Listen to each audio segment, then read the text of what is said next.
Le chaton naît au sein d'une portée qui compte le plus souvent de 3 à 6 petits, selon l'âge et la race de la chatte.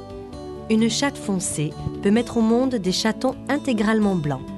La pigmentation définitive apparaît progressivement au cours de la croissance. À peine venu au monde, notre chaton nouveau-né semble bien vulnérable. Ses yeux sont encore fermés et seuls quelques sons parviennent à ses oreilles. Il ne sait que ramper, mais non sans habileté.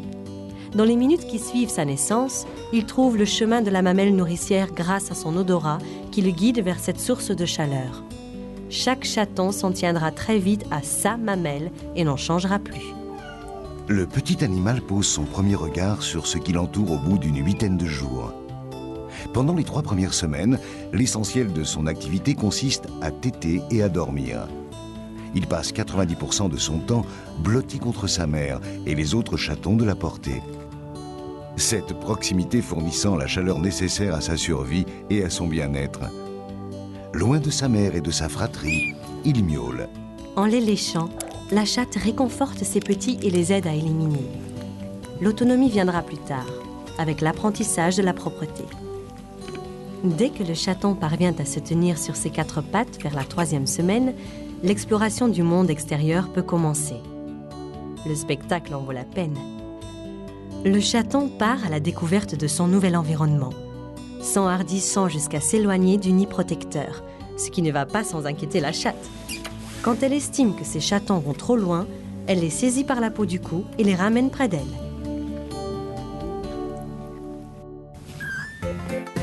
Mais bientôt, le chaton s'émancipe, et avec quelle énergie! Encore pâteau, intrépide et espiègle, escaladant, bondissant en tous sens, il découvre le plaisir du jeu et des bagarres avec les autres chatons de la portée, prémisse de la chasse.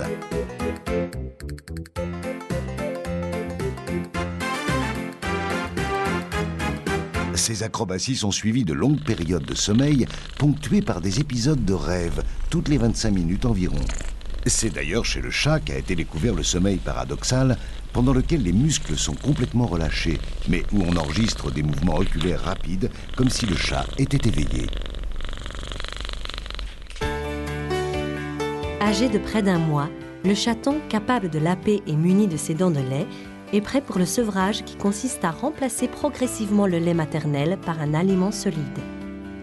Au fil des mois, vous choisirez les aliments les mieux adaptés à ses besoins nutritionnels. Si vous recueillez un chaton avant qu'il soit sevré, il faudra le nourrir au biberon avec un lait maternisé spécial pour chaton.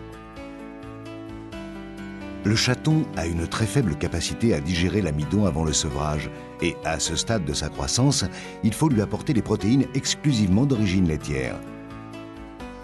Proscrivez le lait de vache pendant cette phase cruciale de son développement. En effet, le lait de vache ne convient pas du tout au chaton. Il est trop pauvre en protéines et beaucoup trop sucré par rapport au lait maternel.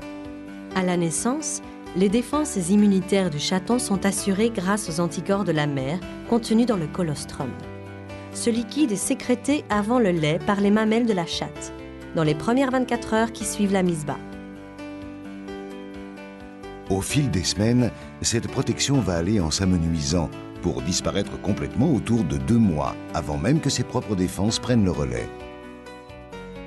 Le chaton passe donc par une période de fragilité aux infections que l'on appelle le trou immunitaire. Il est temps de le protéger en le vaccinant selon un calendrier établi par le vétérinaire.